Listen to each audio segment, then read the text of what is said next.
I'm good. Would it be okay if I tape this call for my YouTube channel? Yeah, I don't mind Dan at all. This is Dan of Vagabond Awake, the YouTube channel for Vagabond Buddha. Today, Larry is from America is going to talk about a cool mountain highland retreat where he lives in Vietnam and what his expenses are. Okay, here we go, Larry. But no need to take notes. Everything Larry talks about is going to be in writing, and we'll tell you how to get that at the end of this video. I tell you, Dan, you know, you're spot on really with everything you say. And I've lived in Saigon I'm not in Saigon, but in Dalat almost 2 years.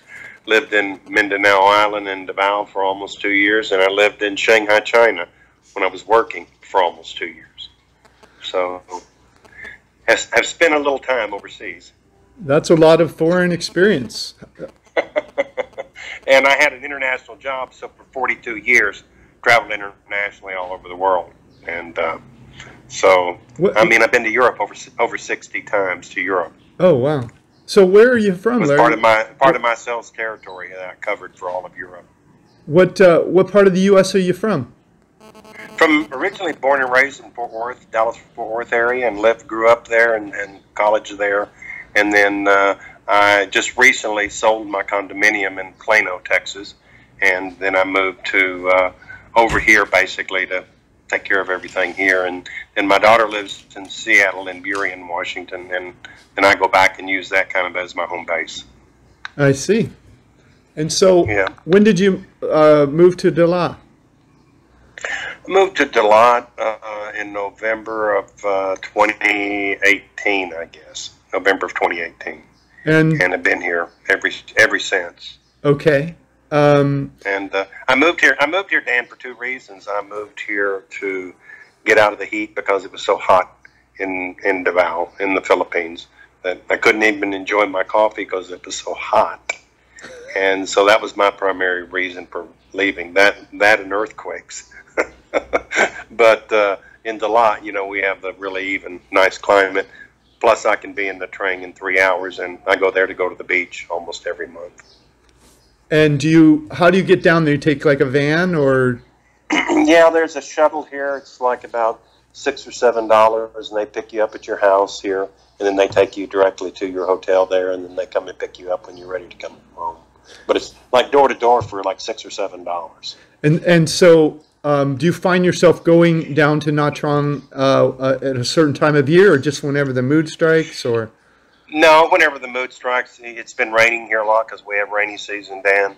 And so I go to Ho Chi Minh on business once a month, and then I try to go to Nha Trang at least once every 2 months and walk on the beach. And now's a good time to go because we don't have all of the tourists, and the beach is relatively just free, you know, to go there.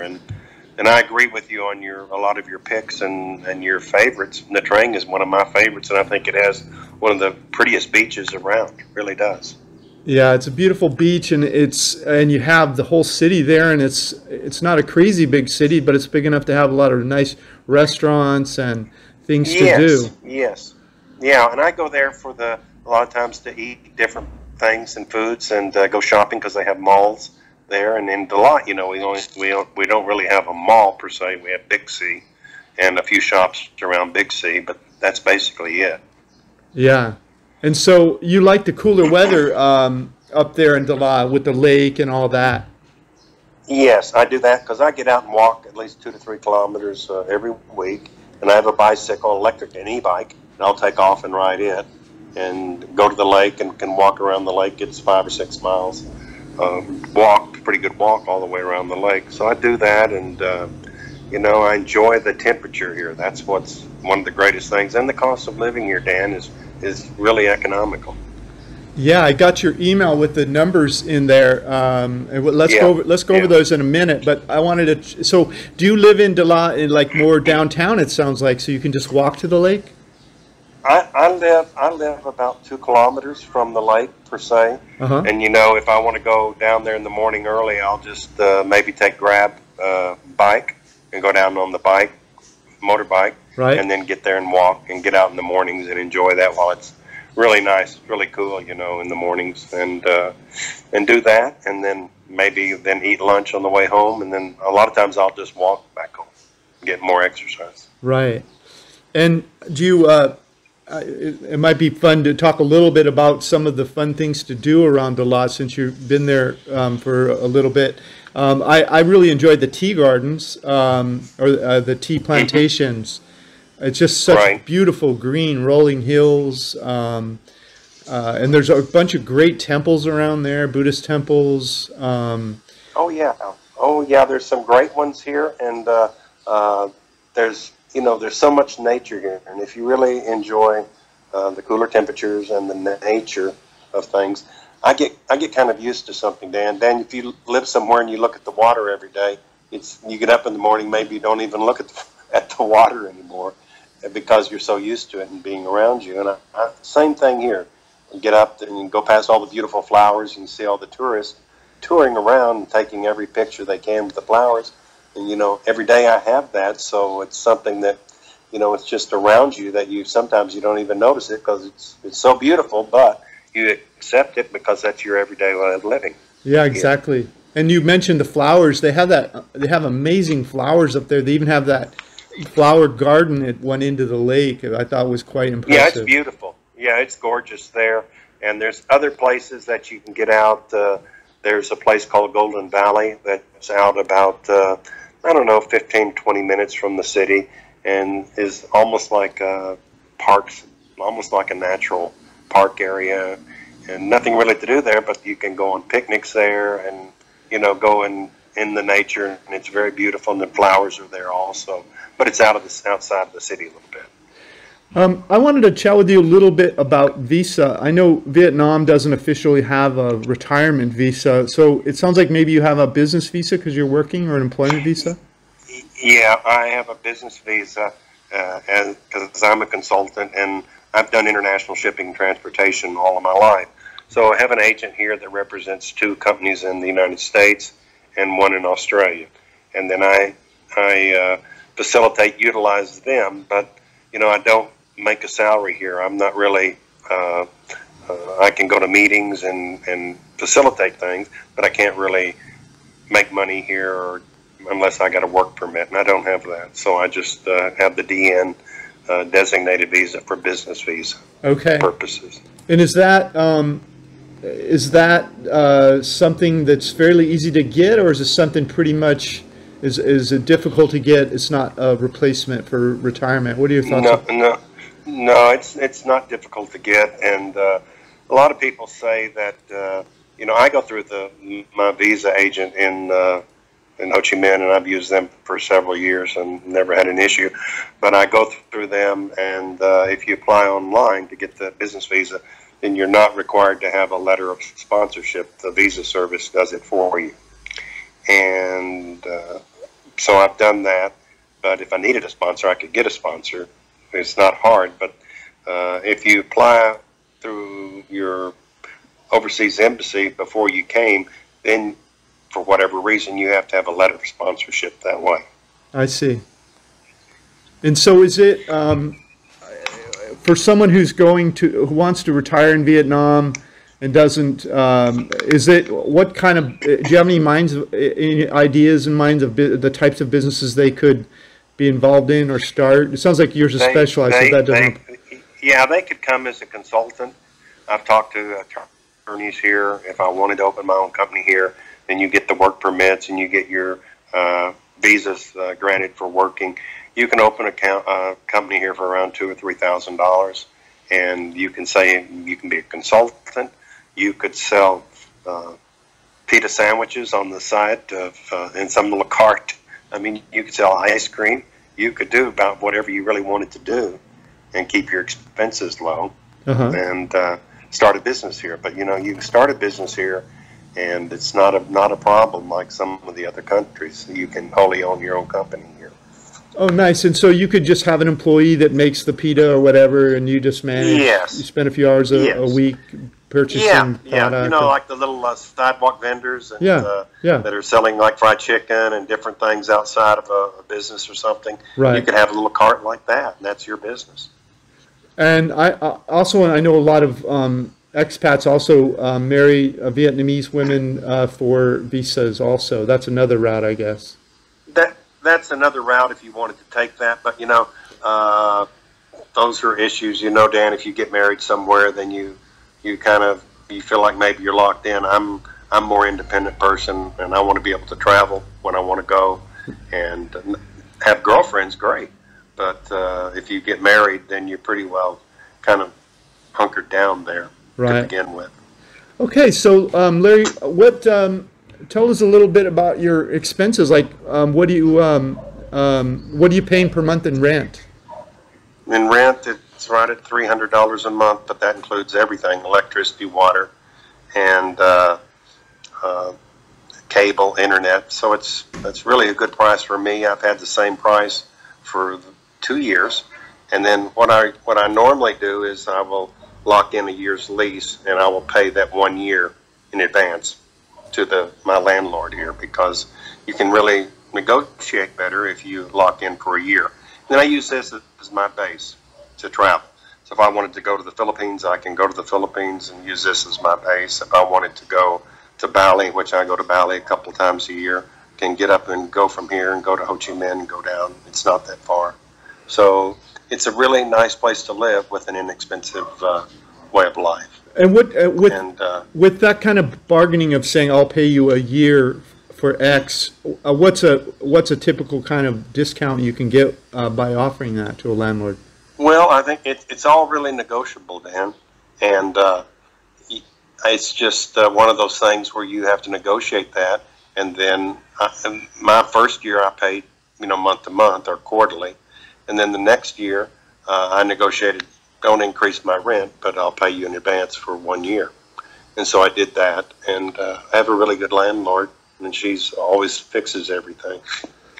Oh, takes care of everything. That's important. And my place was brand new too, Dan. When I moved in, they were finished building it, and it's like on the top of a villa, and I have the whole top floor of a villa. So it's really nice, and I have about 100 square meters, or about 1,100 square feet. And I have plenty of room, and I have a big outdoor covered patio, which is nice. That's great. Yeah. So what do you have, 2, 3 bedrooms? I have 2 bedrooms, but I made one of the bedrooms a living room, dining room, and then I made the other room master bedroom, but I have 2 baths, 2 full baths. Okay. And you said it's on top of a villa, so you have a little bit of land on the ground around you? Yes, there's a lot of ground and a garden area downstairs around me, and it's 3 floors, so I have the top floor. So I've got the really good views and get the breezes in here, so it's nice and cool. But again, Dan, you know, not having to pay electricity. Electricity is expensive. When I lived in the Philippines, it would run at least $100 a month for electric, and cable and internet was extra as well, and that's all included here, all in. So it makes it very affordable. It's so cheap. And I notice you have medical insurance. Tell us about that, what it covers and what it costs. Yeah, I have a medical travel insurance that I keep, and I pay about $125 a month for it. You can get it cheaper, but I would have had to go back to the United States, and I can't travel.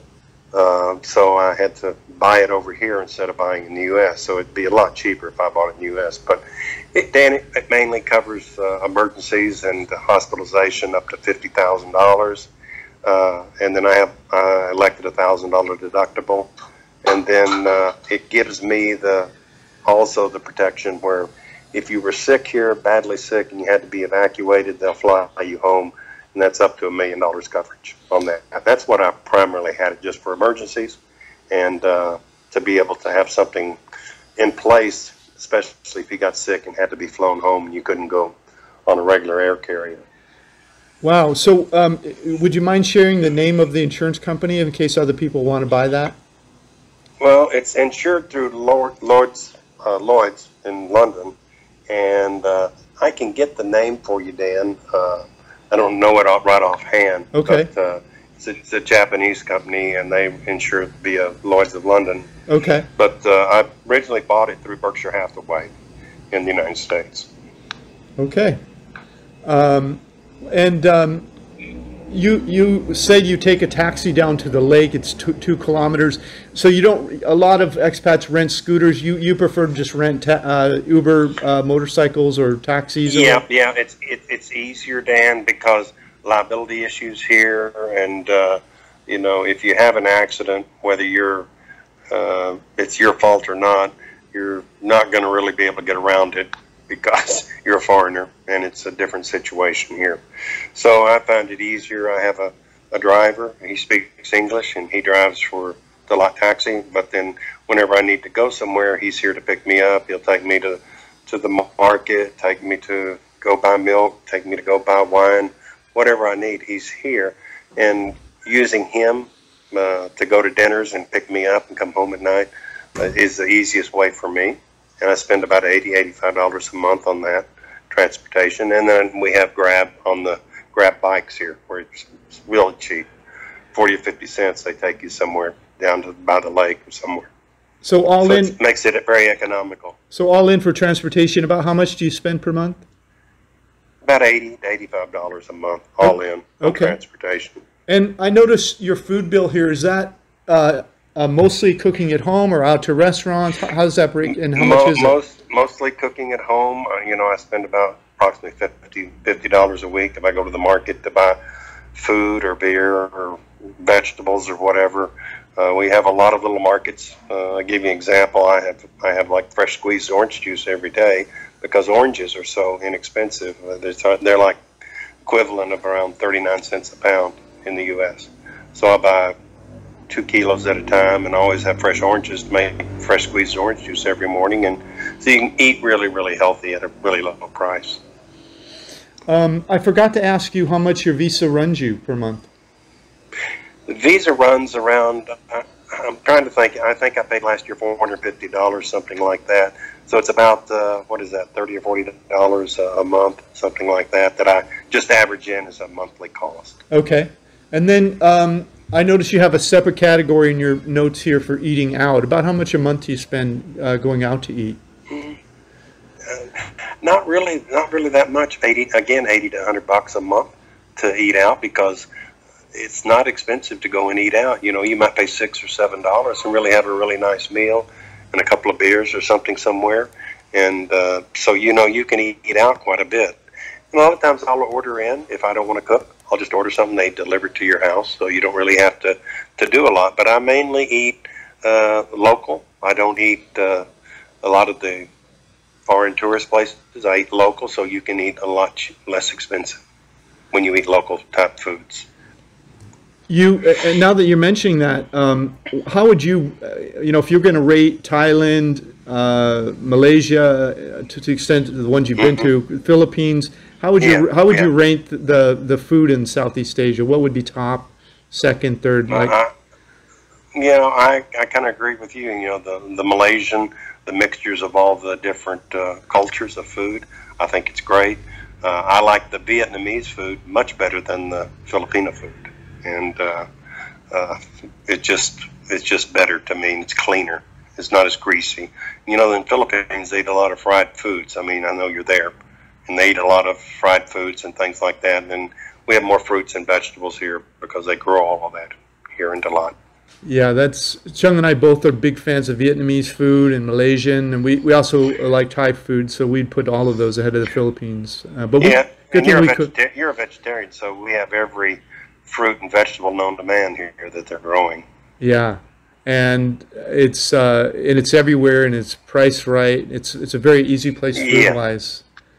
It's really expensive, you know. And Dan, when I looked for semi-retirement, I tried the Philippines, and there was a lot of things there that I really liked, but there were a lot of things that I disagreed with, and wanted to look for somewhere, and I didn't really know where to go. And then I saw some shows about Dalat and about Vietnam, and I said, gee, you know, I'm still thinking back from the war days, and things have changed here so much that it's really a great place to come and to try and live and see if you like it. Yeah, I couldn't agree more. And then you also separately list meds and medical or meds. What do you roughly spend on meds, and how is that different? About $40 a month. I really spend $20 a month on meds, and then I budget another $20 for, like, if you needed to go. I went and got a physical. I think it was about $80 here, and they did blood tests. They did all of the urine tests. They do x-rays. They do all of that. And that was like about $80 here. And then what I do with that is I take all of those results, I fax them to my doctor in the United States, and we have teleconference to go over all of the results so that he knows and can look at it and say it's good or it's bad or whatever. Well, so that's how I handle that. That's great. And then you also have information here for weekend trips and travel. You like to travel. You already mentioned some places. What are example trips you take, and what they run you? What do they cost? Example trips. I might take a Friday, Saturday, and Sunday trip, and it's really inexpensive to fly here. You know, I might fly to Ho Chi Minh or Saigon from the lot, and it might be $60 round trip for the airfare. And then I stay in a lot of different type hotels that are really would be a 5-star rating somewhere else, but maybe they're rated 3-star here, but usually pay about $20 or $25, $30 a night, includes breakfast, in a really, really nice place to stay in Saigon. So I'll go to Saigon once a month and do that, and then I go shopping there because they have the larger malls. And then I'll take the side trips to the train. I will go to Da Nang when it's not under lockdown with the COVID, and then take different trips to smaller areas like Vung Tau and go to different areas and see and explore. Hanoi is fine, but not one of my favorite cities.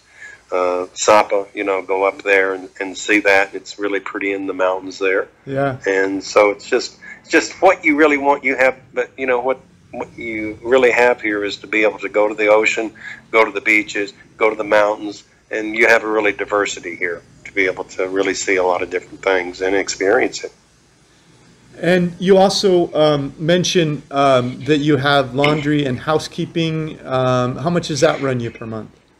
Yeah, laundry and housekeeping. My housekeeping is around $80 a month, and she comes twice a week and does deep cleaning, mopping, does the kitchen, does everything. And then the laundry is about $20 a month, and I spend about $3 or $4 a week for laundry, depending on it. But it's very inexpensive. It's like about, what is it, 20,000 dong. It's about 85 or 90 cents per kilo. So it's 2.2 pounds. So I have a washer here, but I prefer to send it out, and they fold it, dry it in a dryer and all of that, and I don't have to mess with it. They come and pick it up, and they bring it back for 20,000 dong per kilo. Wow, that's great. And I wrap it. I just send them a message that says I have laundry today, and I leave it outside of on my deck, and they just pick it up and bring it back to me in the afternoon. So they do same-day service. So you're able to travel very cheaply and easily throughout Vietnam and Southeast Asia because the fares are low and cost of living is generally low. Yes. Do you? And it sounds like you're feeling comfortable having Da La as a base now.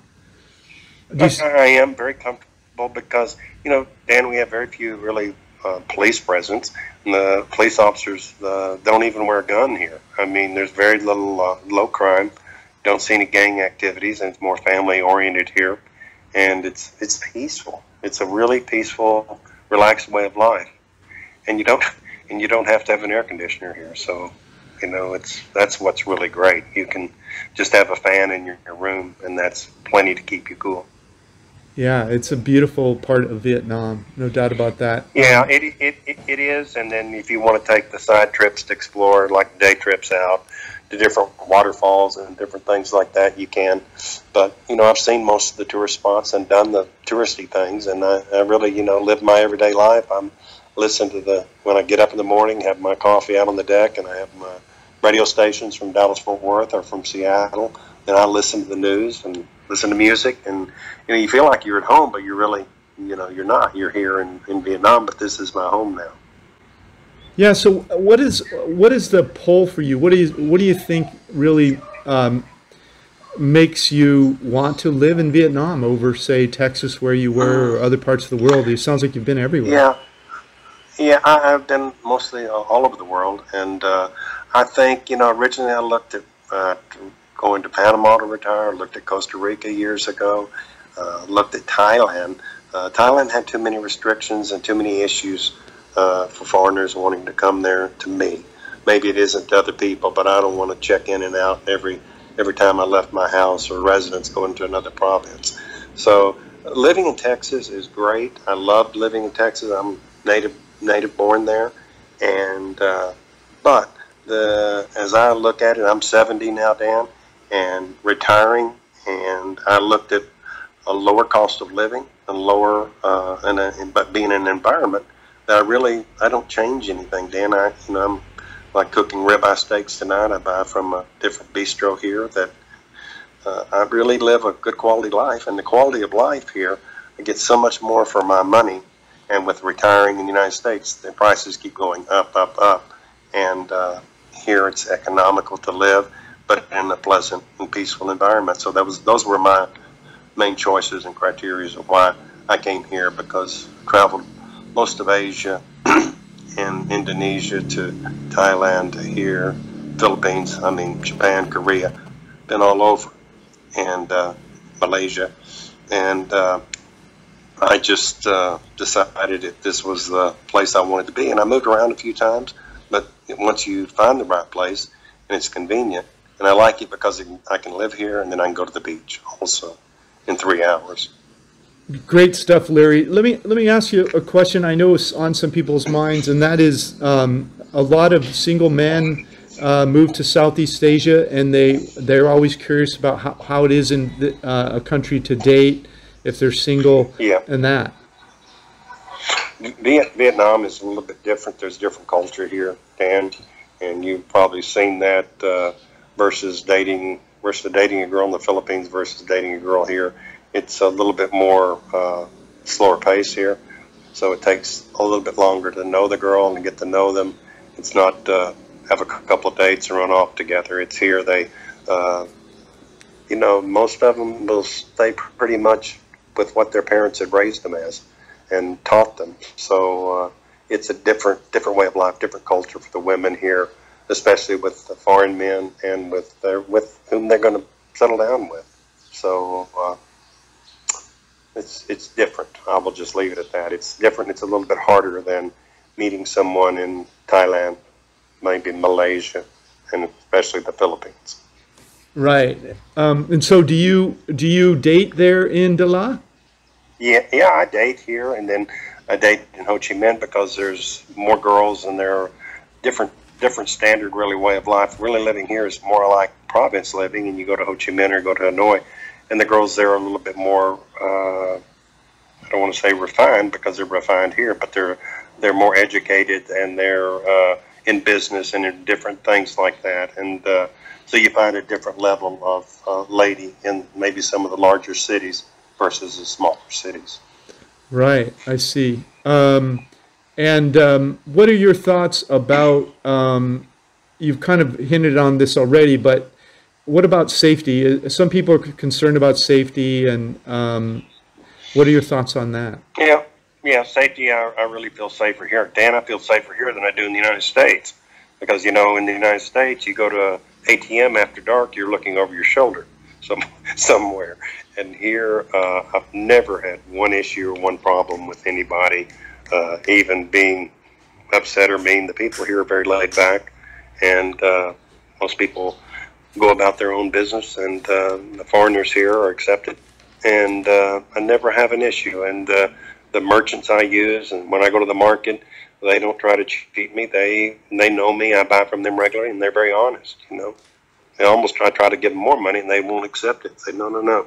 This is the price.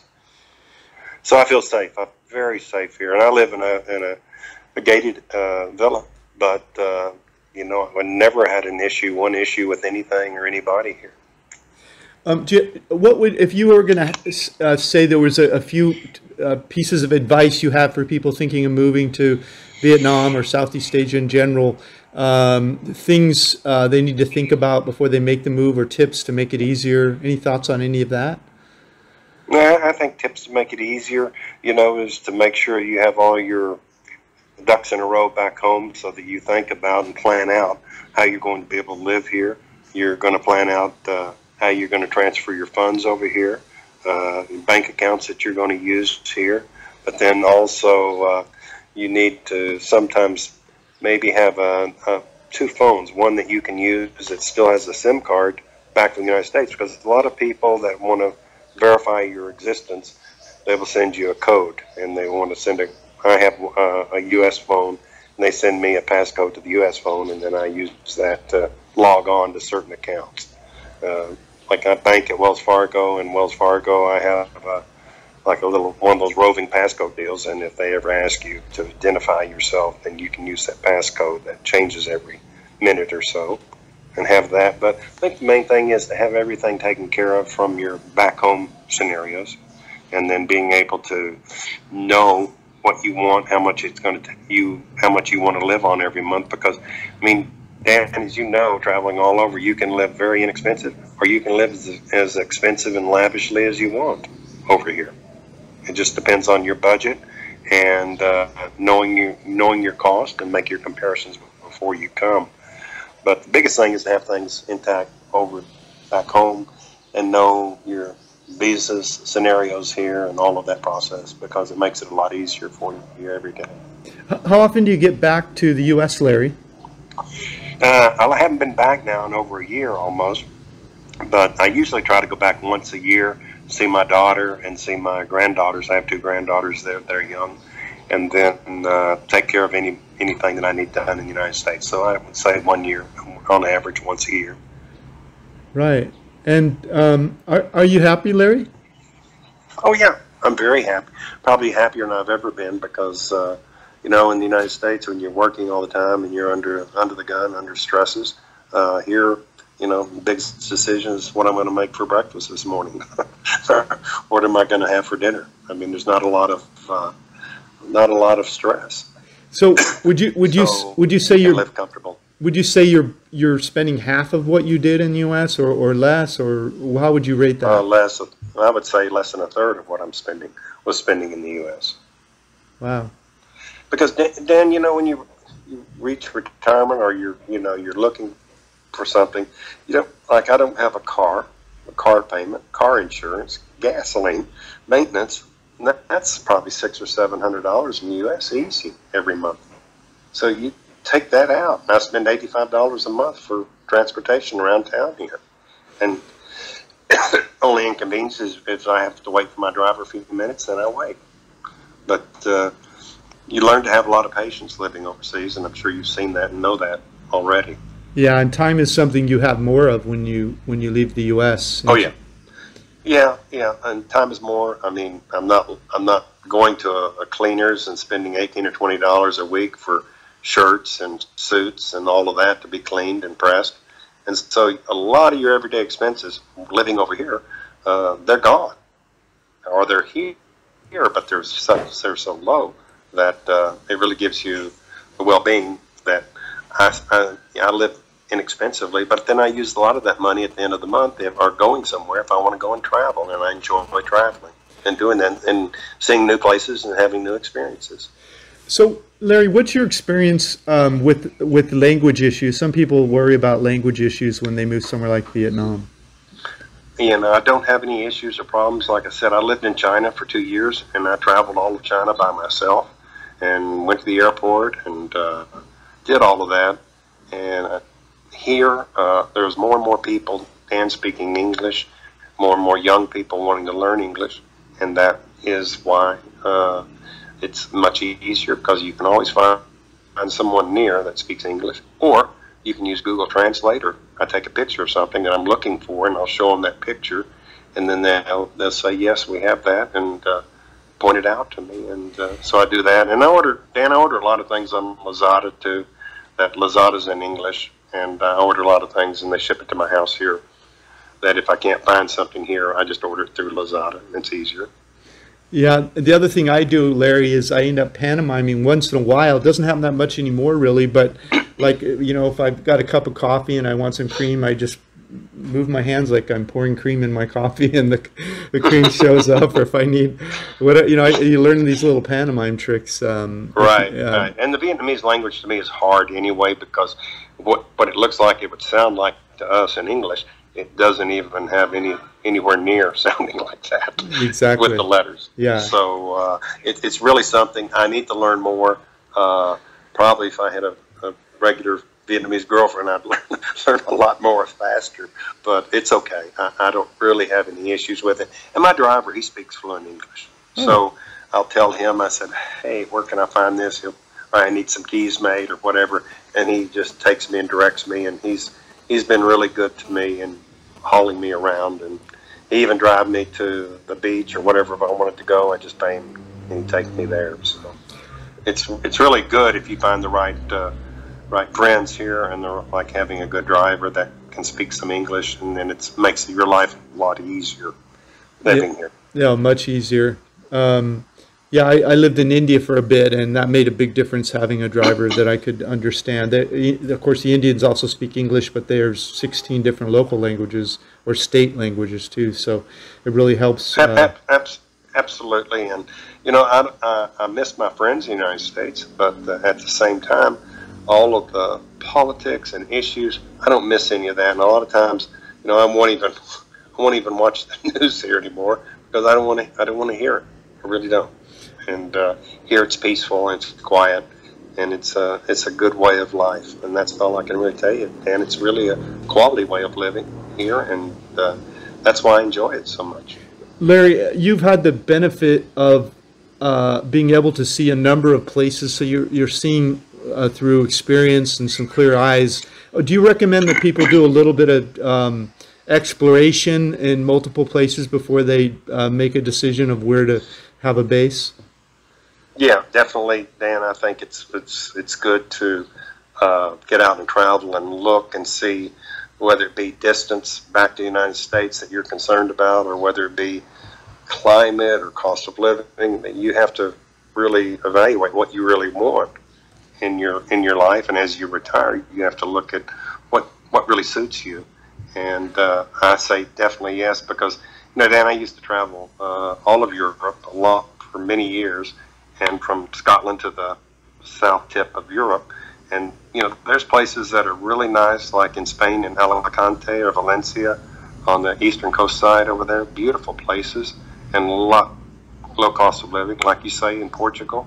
I like Porto and those areas. Really pretty nice places to live, and economical too if you wanted to live in Europe. But it just depends on, you know, I like this culture, I like the foods, I like the people, and those were some of the determining factors of me coming to Asia instead of maybe going to Ecuador or going to Panama or going somewhere else. And you know, it all depends, Dan, on the visa situations here. You know, they changed the visas here this year. To, you know, used to Americans could come here for 1-year visas on business or multiple entry visas, and then but the tourist visa, I should correct myself, the tourist visa was 1 year multiple entry, but you had to leave every 3 months, and they've taken that out now. They want people coming in to only stay here for 30 days, and then if they had to do a visa run to Cambodia or whatever, can then come back. But you know, as all of the Asian countries look at more foreigners retiring, I think they're all looking at their visa scenarios, and so all of those things are all subject to change. Yeah, and that's a good reason to know to do that experimental travel first too, so you have some diversity of thought, and when rules change, you don't have to rush around. Yeah, and you need some contingency plans, Dan, because if they change the visa restrictions here and made them very strict, I would go to Malaysia. I would go and live in Penang or some of the other outer areas, maybe not Kuala Lumpur, but Penang. I like Penang and those areas, and live over there and be able to have that, be able to drive over to Singapore when you wanted to go, and that sort of diversity. So I always have a backup plan.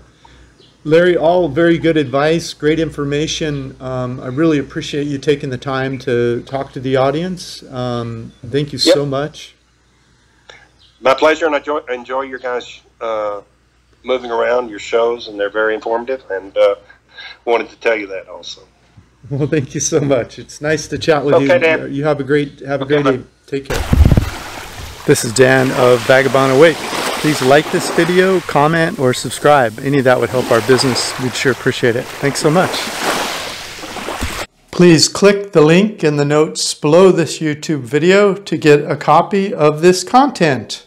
We have retired chief reports. If your retirement pension isn't quite what you thought it would be at this time, and you want to know where in the world you could live a beautiful life, come check out our Retire Cheap reports. Click the link in the notes below this YouTube video. Thanks for watching.